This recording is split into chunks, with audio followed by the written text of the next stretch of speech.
Yo soy la doctora María Elena Fleitas, especialista en glaucoma. El día de hoy nos acompaña la doctora Leticia Flecha, residente de segundo año, y la doctora Norca Sánchez, residente de tercer año. Este caso es exclusivamente preparado por estas residentes, al cual nosotros la acompañamos, y es para los residentes. Entonces esperamos la colaboración de todos los residentes en la descripción de las fotografías, en la confección de los diagnósticos diferenciales y sobre todo en el tratamiento de este paciente. Entonces, y sobre todo de los especialistas, al finalizar el caso, esperamos sus opiniones también, porque siempre vamos a tener opiniones diferentes y eso es lo bueno de discutir un caso clínico. Gracias.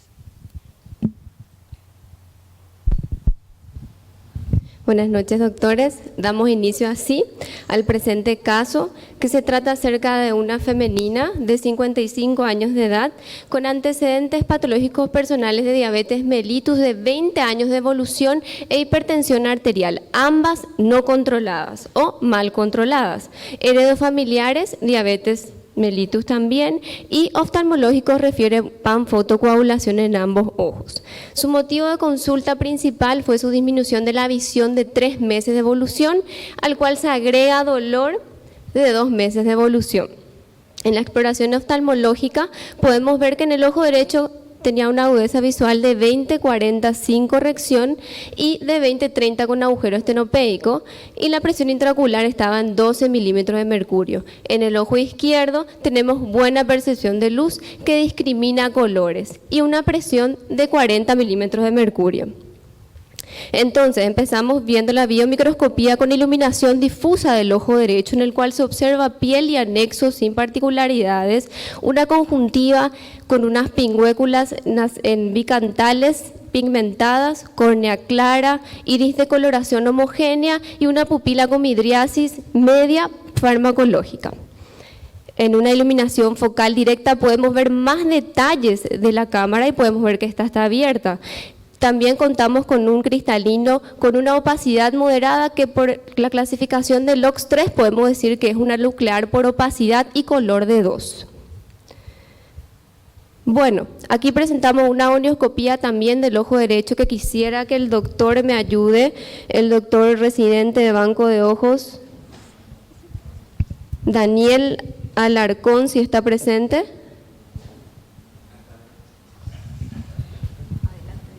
Adelante.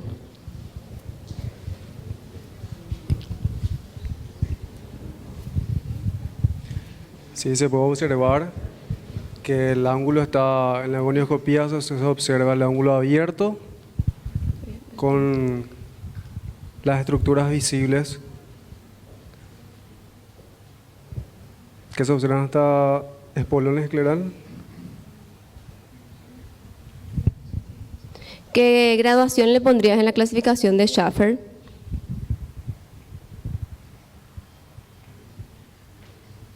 Schaffer 3.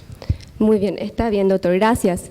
Bueno, así como dijo el doctor, hicimos una onioscopía dinámica sin indentación del ojo derecho. En los 4 cuadrantes se pudieron observar la misma apertura del ángulo, viendo la línea de Schwalbe, la malla trabecular y el espolón escleral, graduándolo como un grado 3 por Schaffer.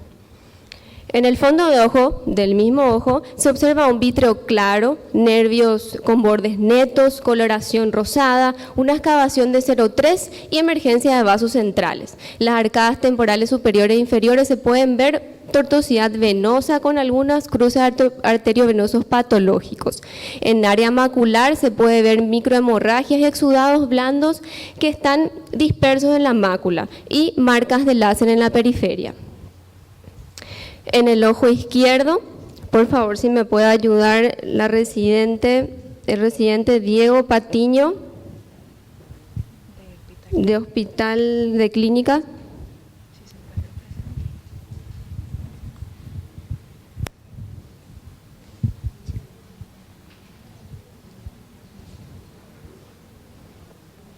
La biomicroscopía. Sí. Se observa una congestión no muy marcada, ¿verdad? Una congestión impresiona superficial. Una córnea está difusamente bueno, opaca, parece hematosa. No veo mucho detalle del segmento anterior. La verdad que impresiona. Te pongo un corte con iluminación difusa, con focal. ¿Se ve mejor? Peor. Impresiona un hipopion inferior, pero no sé si Lo que te parezca nomás. no sé si lo que veo es mucha reacción con un hipopion inferior, ¿verdad? De aproximadamente 2 a 3 milímetros. Mucho más detalles. Bien, muchas gracias. Bueno, entonces lo que nosotros vimos en la biomicroscopía con iluminación difusa fue piel y anexo sin particularidades, una hiperemia leve en la conjuntiva, vemos una córnea opaca debido a un edema estromal y epitelial por la presión que presentaba el paciente, y en la cámara pudimos ver células inflamatorias, una reacción de cámara de 3 cruces con un nivel de celularidad que ocupa 1/3 inferior de la cámara anterior. Este nivel de celularidad tiene una coloración entre blanquecina y rojiza, no se podía determinar muy bien, por lo cual no pudimos hacer el resto del examen del segmento anterior y tampoco pudimos ver el fondo de ojo, por lo cual le pedimos una ecografía. Sí, por favor, el residente de banco de ojos, Jenny Llano, si se encuentra.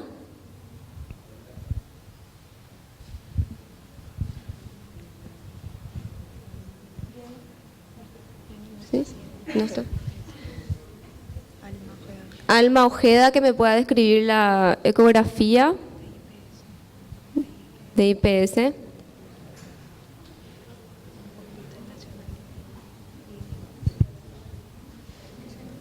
Justo Manuel, de Hospital de Clínica. Rebeca Enciso. ¿Algún R3 de Hospital de Clínica o de Banco de Ojos?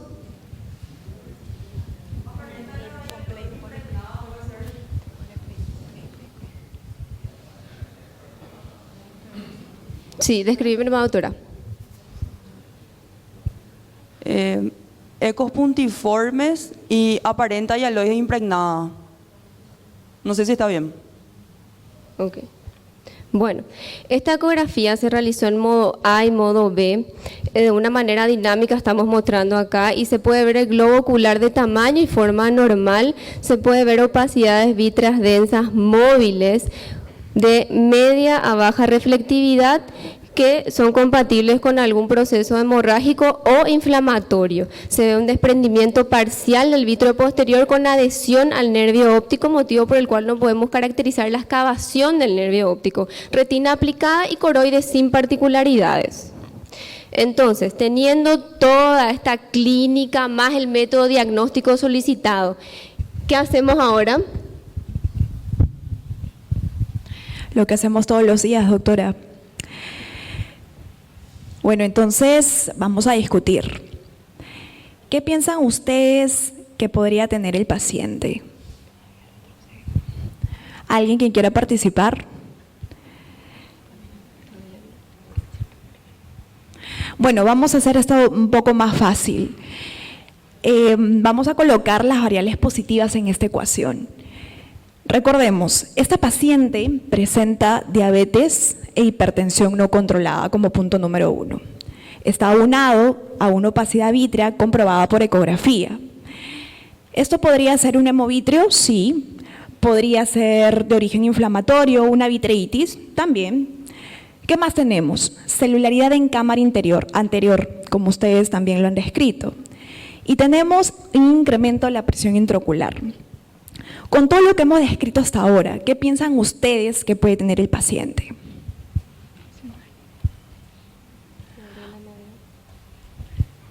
Si me puede ayudar Gabriela Amadeus de Hospital de Clínicas, por favor.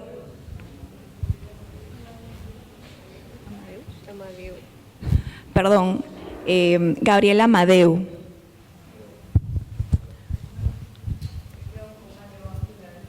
Sí, muy bien. Glaucoma neovascular está dentro de los diagnósticos diferenciales. ¿Me podría dar una razón? ¿O me podría explicar por qué piensa ese diagnóstico?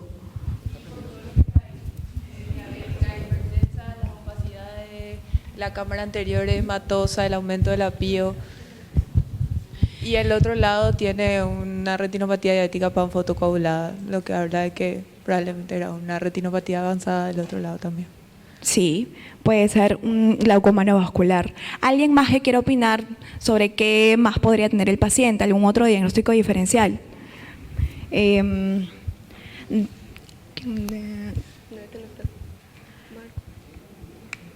Pedro Fretes, de Hospital Nacional de Itauguá.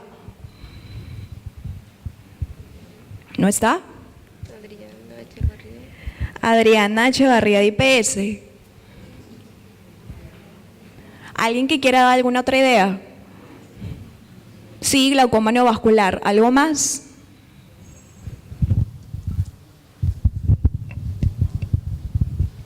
Bueno, las hipótesis diagnósticas que nosotros nos propusimos, nos planteamos, fueron las siguientes. En primer lugar, por la frecuencia fue el glaucoma neovascular. Este fue descrito por Weiss y colaboradores en 1963, donde ellos propusieron el término de glaucoma neovascular, antes llamado glaucoma rubeótico o congestivo. La fisiopatología se centra en la isquemia del segmento posterior. Este lleva a una hipoxia de la retina, lo que lleva a un desequilibrio de los factores pro y antiangiogénicos, haciendo que haya una formación de neovasos que inician en el segmento, en el margen del iris, y estos recorren la superficie anterior del iris llegando hasta el ángulo, produciendo una presión intraocular elevada o normal al principio. A medida que esto va avanzando, este andamio fibromuscular va avanzando, la presión puede llegar a aumentar, y sin tratamiento esto se forma como una membrana fibrovascular que cubre todo el ángulo, se contrae y forma un glaucoma con sinequias, un glaucoma cerrado sinequial y un ectropion uveal. La patología que más frecuente se ve el glaucoma neovascular es la oclusión de la vena central de la retina, ocupando 1/3 de los casos. Es característico que a los 3 meses puede llegar a ocurrir la mayoría de los casos, y también tenemos casos donde la neovascularización no se inicia en el iris, sino que se inicia en el ángulo. La otra patología por frecuencia es la retinopatía diabética proliferativa, que también ocupa 1/3 de los casos, y las enfermedades obstructivas de la carótida, y podemos citar otras que son la oclusión de la arteria central de la retina por traumas y tumores malignos intraoculares.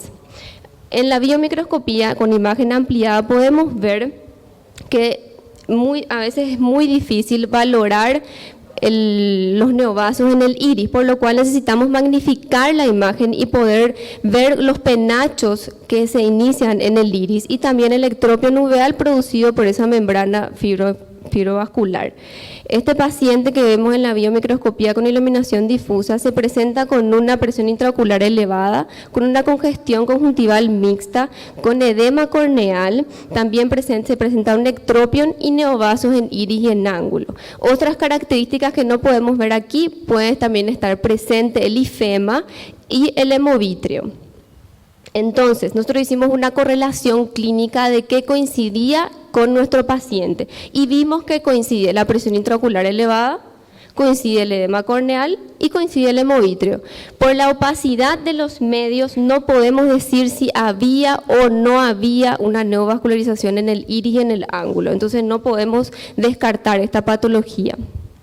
La segunda que nos propusimos fue el glaucoma hemolítico. Este fue descubierto por Zimmerman y colaboradores en 1963, el cual describió el primer caso en un paciente fáquico que presentó una hemorragia intraocular, y luego de 3 semanas empezó a elevarse la presión. Entonces él se preguntó por qué era esa presión elevada, y fue descubriendo que era un problema de bloqueo en la malla trabecular. Esto era por los eritrocitos del hemovitrio que estaban lisados y llegaban a cámara anterior mediante la fagocitosis de los macrófagos. Entonces encontramos en esta imagen de histología de la malla trabecular como los macrófagos llenos de hemoglobina bloquean toda la malla trabecular, haciendo que haya una disminución del filtro.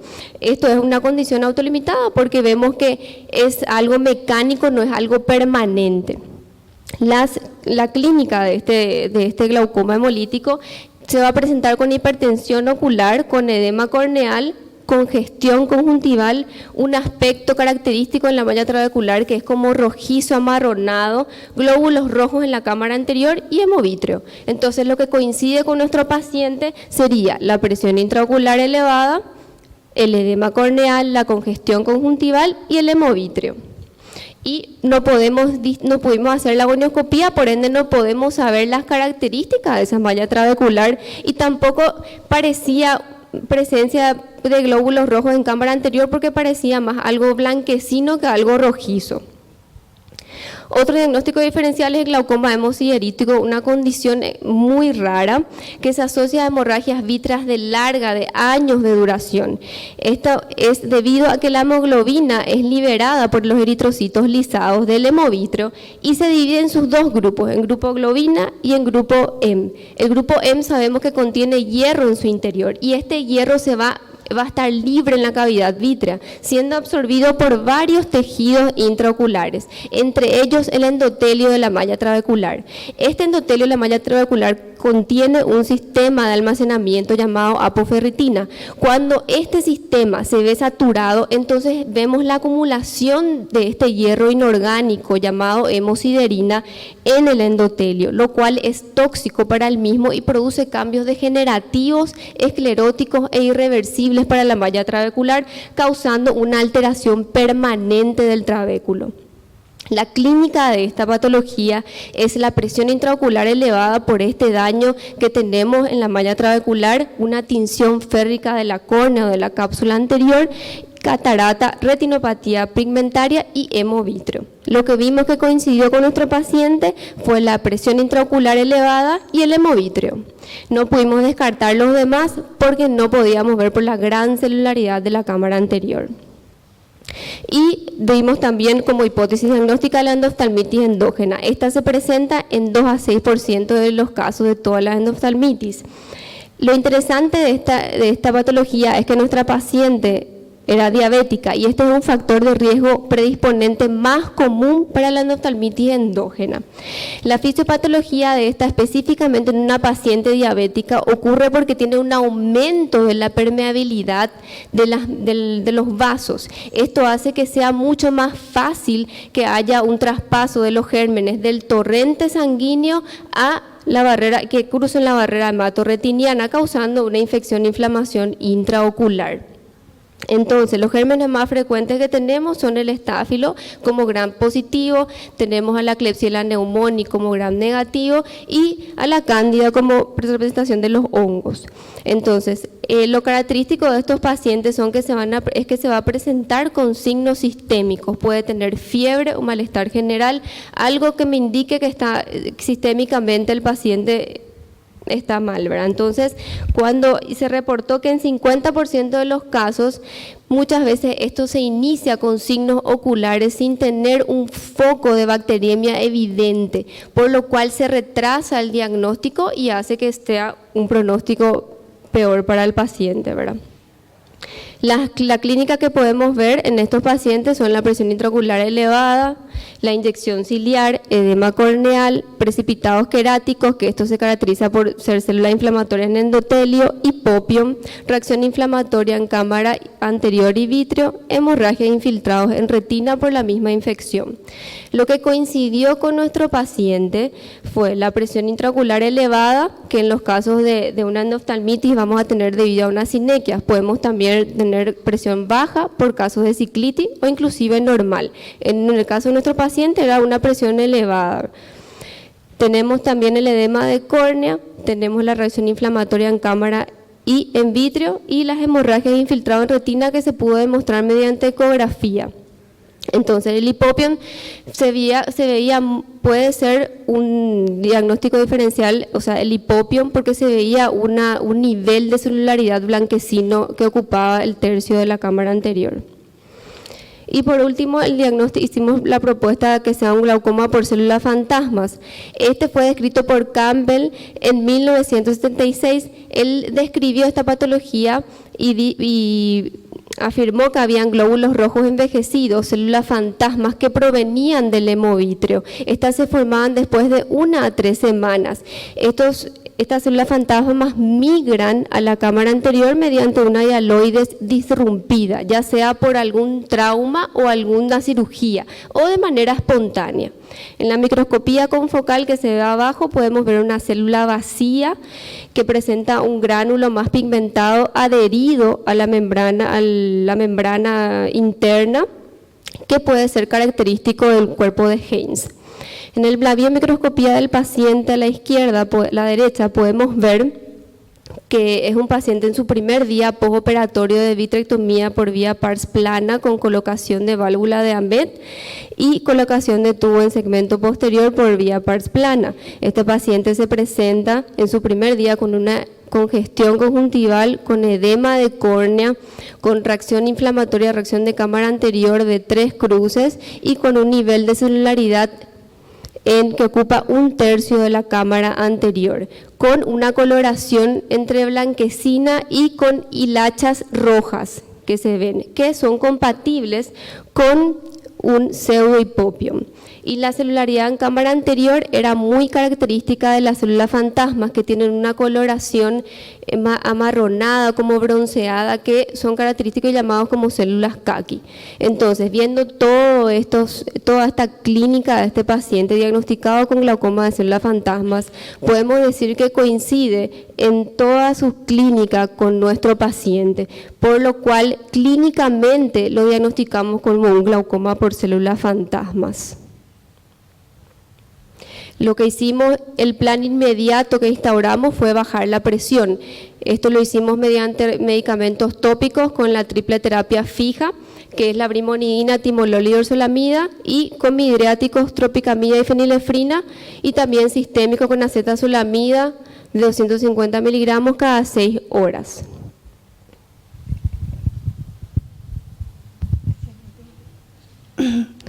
Entonces, resumiendo el caso clínico de nuestra paciente de 55 años, tenemos un diagnóstico presuntivo por la clínica de un glaucoma por células fantasmas, que actualmente con tratamiento médico en su segundo control podemos ver una reducción poco significativa de la presión intraocular a 38 milímetros de mercurio.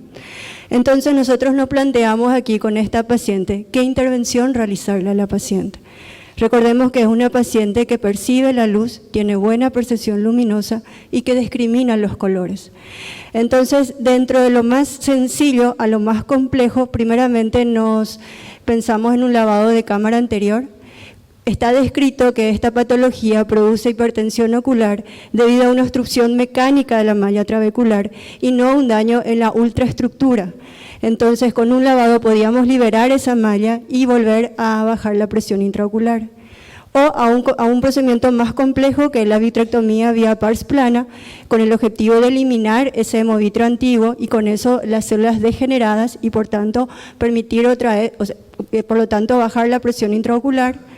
Una cirugía filtrante, que es la gold estándar de la trabeculectomía más la mitomicina, o una derivación de tubo con la válvula de Ahmet, ambos procedimientos con el fin de bajar la presión intraocular. O por último también nos planteamos un proceso ciclodestructivo, que es la ciclofotocoagulación con láser diodo, que es el que actualmente se está utilizando como proceso ciclodestructivo. Sabemos que actúan directamente sobre los procesos ciliares, disminuyendo así la producción del humor acuoso y con esto disminuyendo la presión intraocular. Entonces, para los residentes, ¿qué les parecería? ¿Qué procedimiento inicial empezaríamos con esta paciente? Marcos Mieres, Hospital Nacional, R3.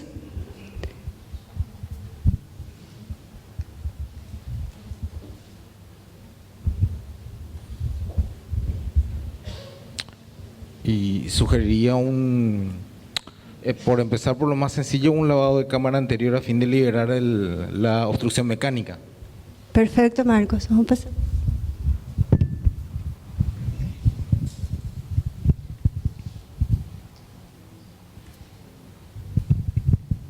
Bueno, entonces se procede a realizar el lavado de cámara anterior y toma de muestra. Previa asepsia-antisepsia se realiza,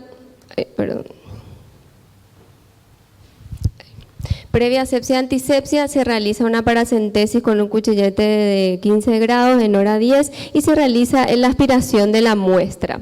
Luego se realiza el lavado de la cámara anterior con suero fisiológico, posteriormente se hidrata la córnea y se realiza la aplicación de Avastin 0,5 ml a 3,5 milímetros de limo temporal superior. Se envía esto a citología. Se envía la muestra del humor acuoso 0,5 ml, donde se hace una tinción con hematoxilina y eosina, y vemos aquí en el extendido una demostración de una célula esférica que sería compatible con un eritrocito degenerado, que contiene gránulos intracitoplasmáticos que están adheridos a la pared interna de la membrana celular, compatibles con los cuerpos de Heinz. Entonces, esto nos confirmaría nuestro diagnóstico clínico de glaucoma por células fantasmas.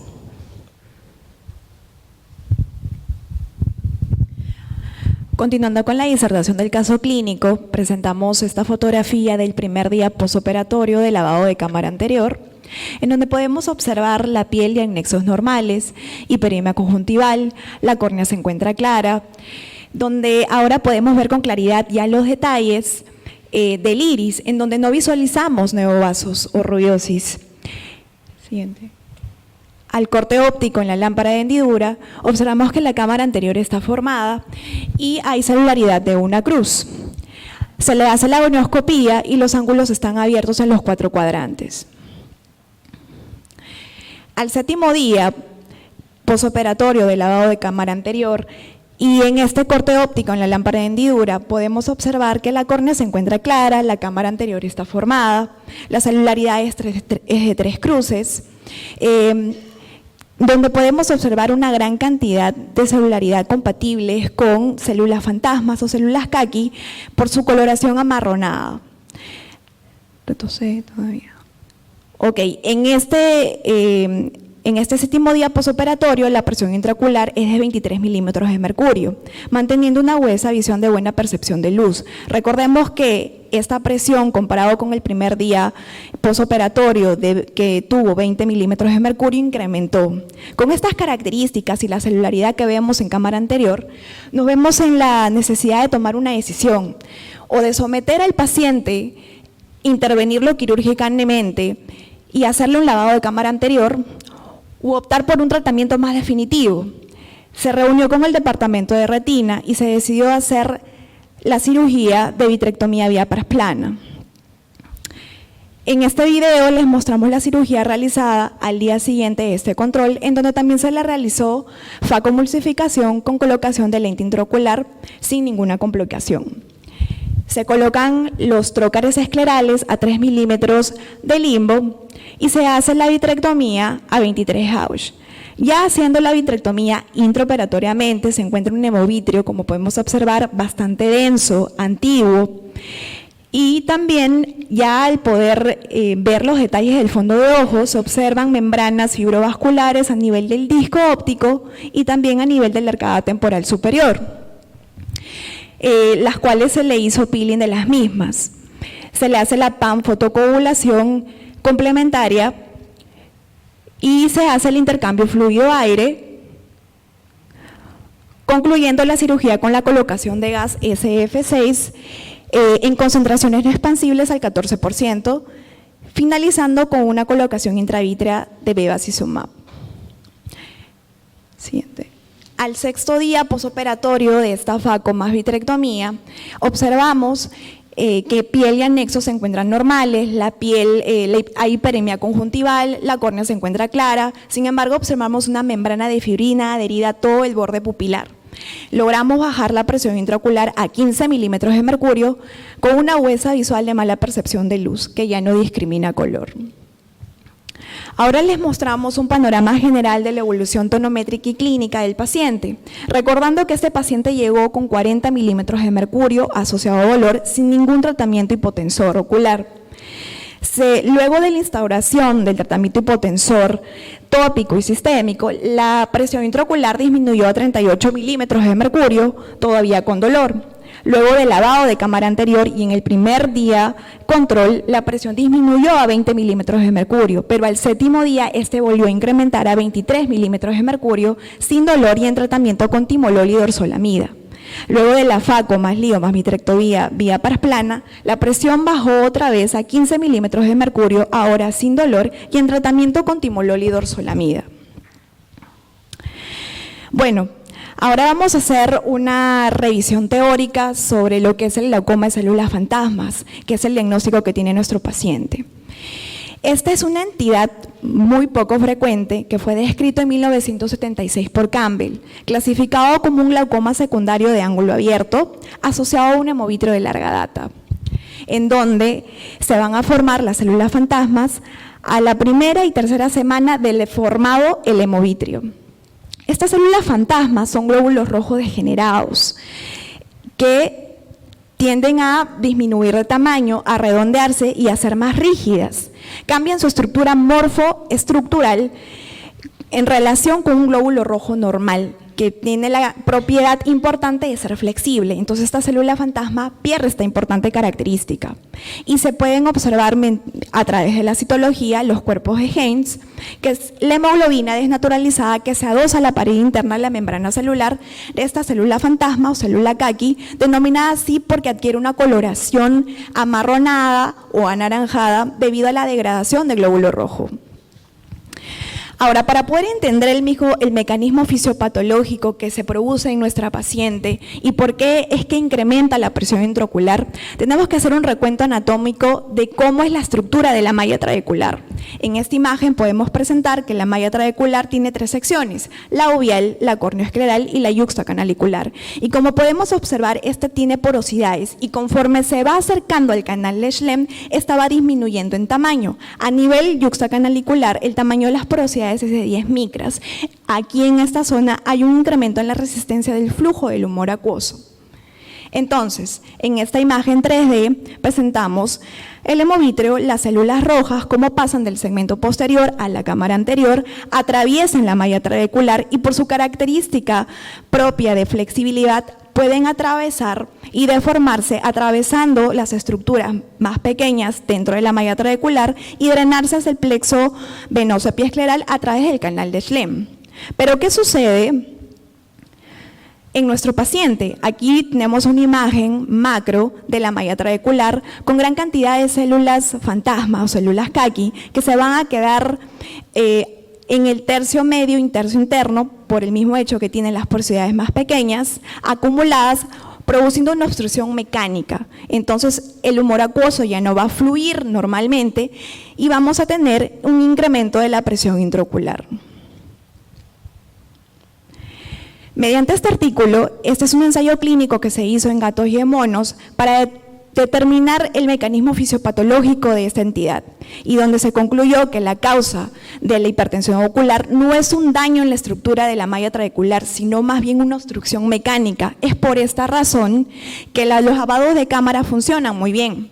En conclusión, las células endoteliales que forman la malla trabecular están indemnes totalmente. Con respecto a la etiología, hay un hecho importante que hace que se dé el paso de la célula fantasma del segmento posterior a la cámara anterior, y es que la membrana hialoidea anterior tiene que estar rota. Esta disrupción puede ser secundaria o puede darse de manera espontánea. ¿Secundaria qué? Secundaria trauma, puede ser contuso, secundaria cirugía, una cirugía de catarata, cirugía de vítreo, una vitrectomía, o incluso se ha reportado también secundario veneno de serpiente. Mucho menos frecuente es encontrar pacientes fáquicos que tienen glaucoma célula fantasma secundaria a una ruptura espontánea. Solo se han mencionado en todo este tiempo 11 casos reportados en la literatura, en donde cada uno de estos pacientes tiene una característica importante. Tienen asociaciones a patologías retinianas vasculares, ya sea por obstrucción de la vena central de la retina o retinopatías diabéticas, como lo tiene nuestro paciente. Siguiente. Ahora, ¿qué características clínicas tiene el glaucoma célula fantasma? Ya lo hemos venido discutiendo y para hacerles recordar, hay un incremento de la presión intraocular. esta presión intraocular puede ser normal, dependiendo de la acumulación o la gran cantidad de células fantasma a nivel de la malla trabecular. Entonces, puede haber casos en que podemos tener pacientes con glaucoma células fantasmas que cursan con una presión intraocular normal.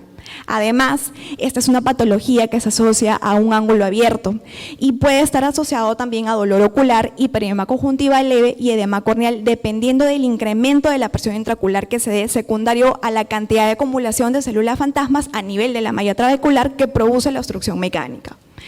Y más importante es determinar que esa celularidad que tenemos en la cámara anterior son las células Caqui o células fantasmas, que no solamente lo vamos a encontrar en el humor acuoso, sino también podemos encontrarlo a nivel del vítreo, que es donde va a ser el reservorio de estas células donde se van a crear, y también a nivel de la malla trabecular.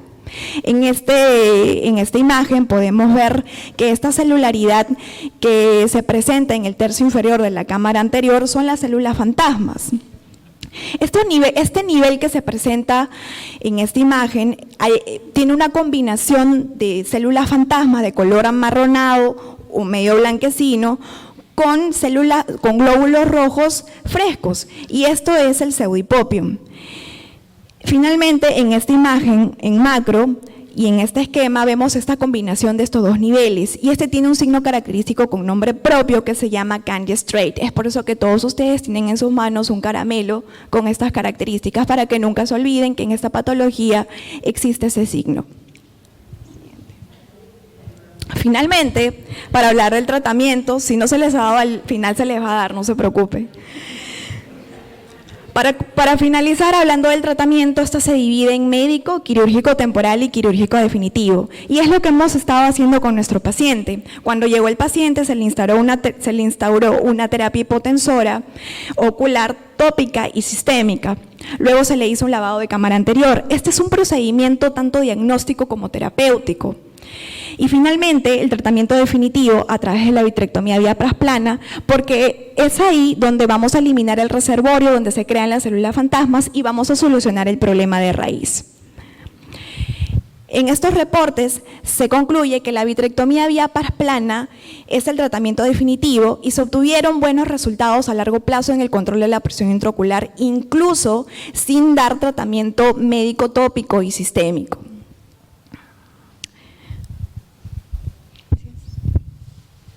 Concluyendo el caso, sacamos algunas conclusiones sobre este caso clínico. El glaucoma de células fantasma es una enfermedad, si bien poco frecuente, tenemos que tener en cuenta en nuestro diagnóstico diferencial ante un paciente que cursa con hipertensión ocular y que presenta hemovitrio y celularidad en cámara anterior.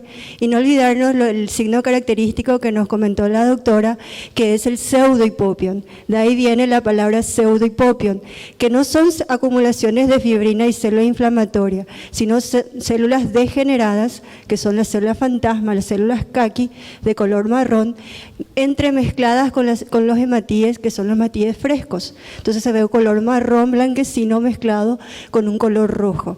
Entonces eso ya nos orienta hacia nuestro diagnóstico y al tratamiento correcto del paciente. No sé si tienen alguna pregunta los especialistas sobre este caso, agregar algo más.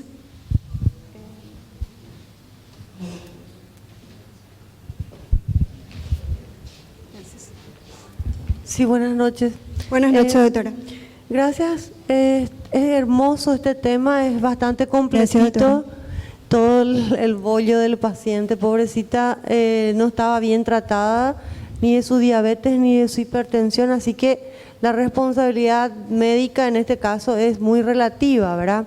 Pero lo que a mí me parece loable llegar a un diagnóstico al que llegaron, ¿verdad? Por la justamente poca frecuencia de este caso, además que se podía confundir con miles de otras causas, ¿verdad?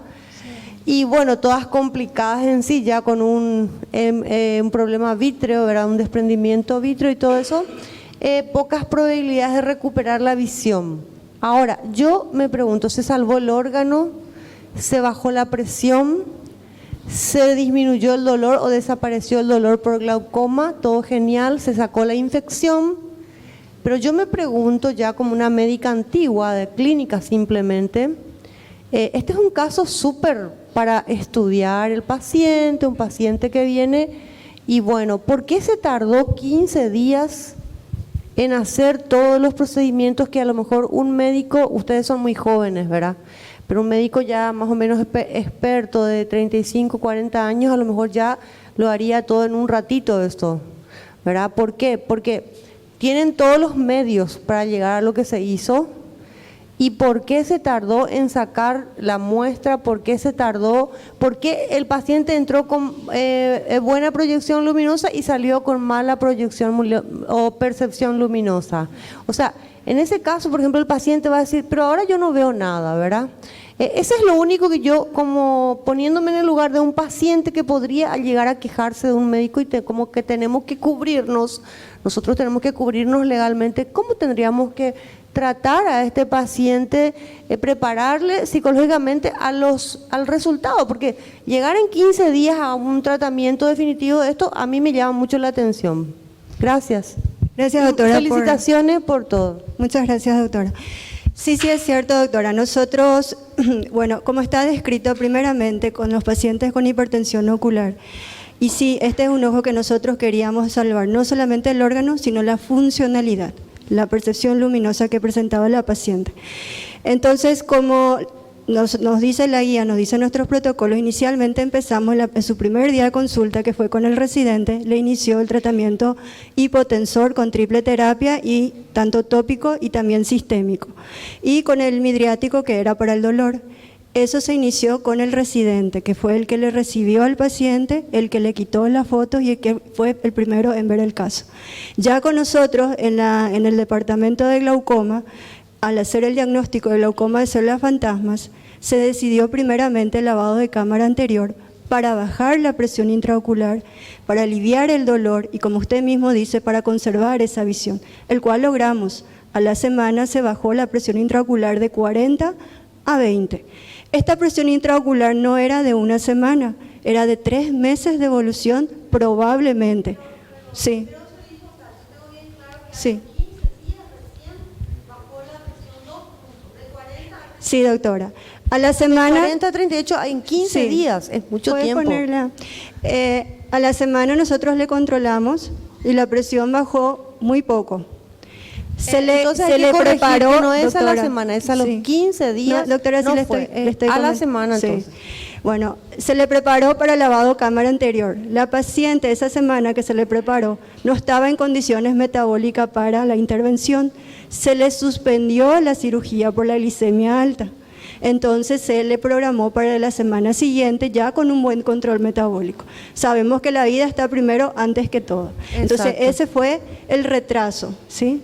Y muchas Sí, gracias entonces, por preguntar porque ahí estamos. Sí, estamos en una época en que tenemos que cubrirnos más, todavía que ustedes están súper bien preparados y pueden responder con el paciente, por el paciente y para el paciente, antes de llegar a una conclusión, ¿verdad? Ya prepararle al paciente. Bueno, usted tiene este problema, en tal o cual motivo vamos a posponer o adelantar la cirugía, ¿verdad? Eso, por ejemplo, doctora. es muy importante aclarar. Gracias. Claro. Gracias, doctora.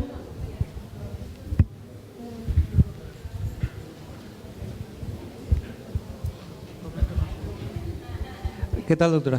¿Qué tal, Te doctor? quiero hacer una consulta con Sí, el doctor. tema del uso del Avastin. O sea, ¿cuál es la experiencia de ustedes que hacen glaucoma en el uso del Avastin para cómo queda la visualización de los neovasos después? En este caso, bueno, yo sé que usan de repente cuando van a hacer válvulas, en algunos casos, el Avastin preoperatorio, ¿verdad? Una semana antes. Con la idea creo que De reducir el sangrado intraoperatorio. ¿Y la visualización les entorpece después, por ejemplo? O sea, ¿puede llegar a ocultarse un neovaso a ese punto, en el ángulo, por ejemplo? ¿O no tanto? Luego de la Avastin, ¿Del doctor. Avastin? Bueno, nosotros hacemos de rutina Avastin intravitreo una semana previa, si es la colocación de una válvula, al igual que la vitrecto, para reducir el tiempo quirúrgico y el sangrado intraoperatorio. Porque ya está más que demostrado, si entramos sin Avastin previo, hay PEMA, empieza a sangrar y el postoperatorio es de curso mucho peor que si había recibido Avastin. Yo no entendí nada más la última pregunta. No te hacía nomás la consulta porque el ángulo se vio recién después del lavado y de la inyección del Avastin. Entonces ahí nomás queda mi duda, a ver si existía alguna posibilidad de que el neovaso o los neovasos hayan regresado y no visualizados. Claro que sí, doctora, hay esa posibilidad. Hay la posibilidad de que sea un cuadro mixto, que sea un glaucoma de célula fantasma acompañado de un glaucoma neovascular. Pero yo esperaría más en este caso una membrana fibrovascular y que si yo pusiese Avastin antes ya hubiese contraído esa membrana y cerrado el ángulo y las presiones iban a estar mucho más elevadas. Como habíamos visto, la presión se redujo, entonces con eso vemos que la malla sí es funcionante. No sabemos si el 100%, pero sí está funcionando, porque de lo contrario la presión iba a permanecer elevada. Sí, doctor. Ustedes cuando le hicieron el lavado no dijeron que le pusieron, una vez que le hicieron el lavado le pusieron Avastin, o yo entendí mal. Sí. Después del lavado en el mismo acto quirúrgico se le colocó Avastin ya pensando en una vitrectomía. Ah, bueno, ok. Intravitreo, doctora, intravitreo. Sí, doctora. Claro que sí, doctora. Pienso nomás que se podría haber hecho, porque a mí la primera foto que mostraron, ¿verdad? Por el edema intenso no se podía ver realmente si tenía neovasos o no. Sí, entonces me parece nomás a mí que de repente entrar a hacer un lavado, que de repente si tiene neovasos, eso podría haber sangrado y ustedes le pusieron el Avastin después. ¿Existe la posibilidad de haber hecho la conducta, de haber sido primero hacerle una vitrectomía, ponerle el Avastin intravitro y luego hacer el procedimiento del lavado si con eso no se reabsorbe? Sí, doctora, porque claro que sí.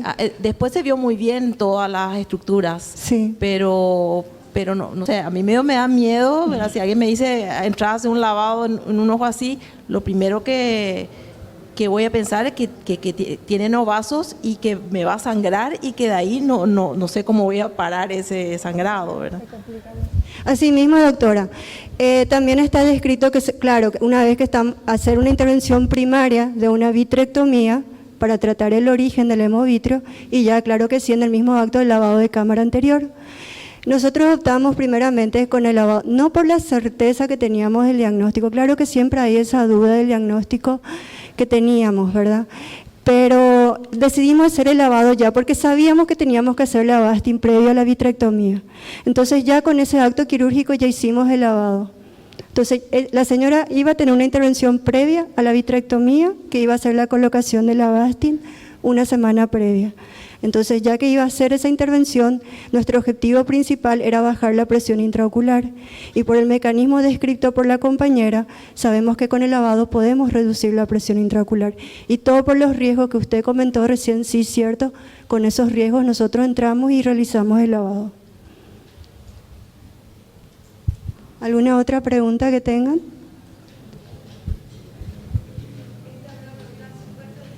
Sí, doctor.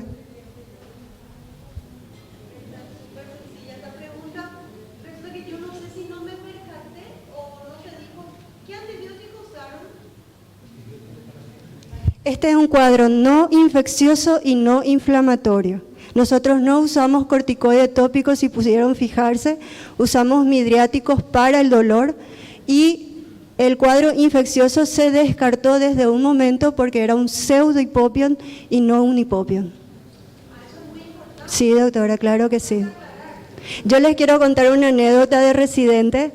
Yo recibí un paciente bastante similar a esto en mi guardia a la noche, una diabética muy mal controlada, con bastante dolor, percepción luminosa, y yo estaba segura que era una endostalmitis endógena.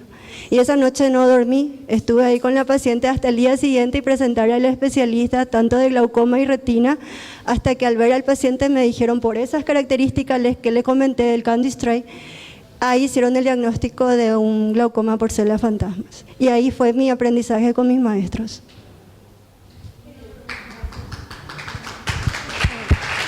Muchas gracias.